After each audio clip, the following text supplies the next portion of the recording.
Welcome to Reading with Ryan.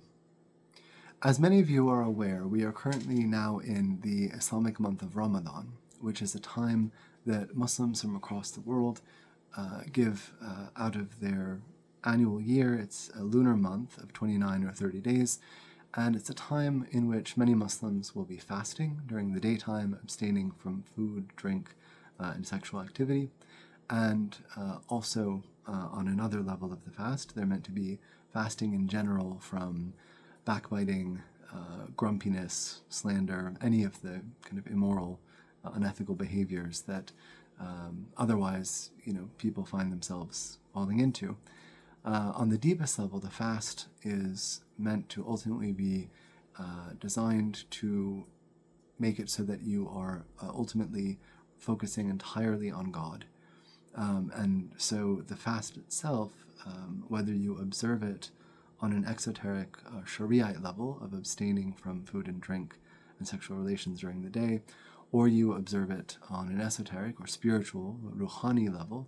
So some people are not able to fast because of particular medical circumstances and other things like that. There are also some Muslim minority groups that do not hold that it is mandatory to fast from food and drink during Ramadan. They focus on the spiritual dimensions of the fast, which would be ultimately a fasting from any kind of sinful thoughts at all. But the majority of the Muslim communities in the world do observe a physical fast, a dry fast, so no food and no water, no caffeine, no nothing, from sunrise to sunset. And so for these Muslims, Ramadan is a time of heightened devotion.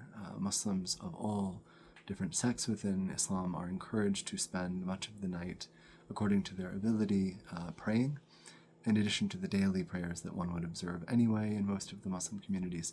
And so it's a time of increased community gathering in the mosques, masajid, in the community centers throughout the Muslim world. And of course in people's homes. People will invite friends and family over for iftar, for breaking the fast at the sunset, or for suhoor, which is the pre-dawn, pre-fasting meal of the day, early in the morning before the sunrise.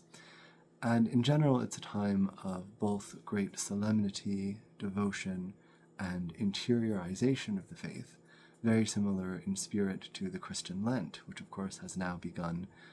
For Western Christians, it began today with Ash Wednesday, and for Eastern Christians, most Eastern Christians, Orthodox and Eastern Catholic, it began on Sunday evening, Forgiveness Sunday.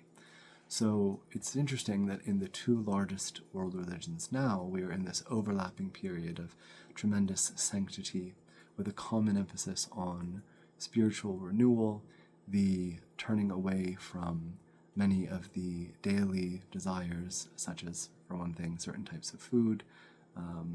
Many Christians will abstain in the Eastern Christian tradition from all meat and dairy products during Great Lent.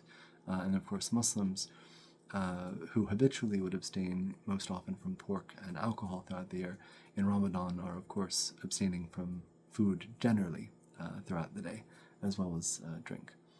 So there's an interesting kind of spiritual confluence there. But I thought it would be helpful, especially because in spite of a wealth of growing literature on Islam on an academic as well as popular level, Islam as well as Muslims in general in the West, and I'm speaking here as a Westerner, still tend to be unknown in certain ways. And that isn't for a dearth of books. We have plenty of books about Islam, in addition to all of the other world religions.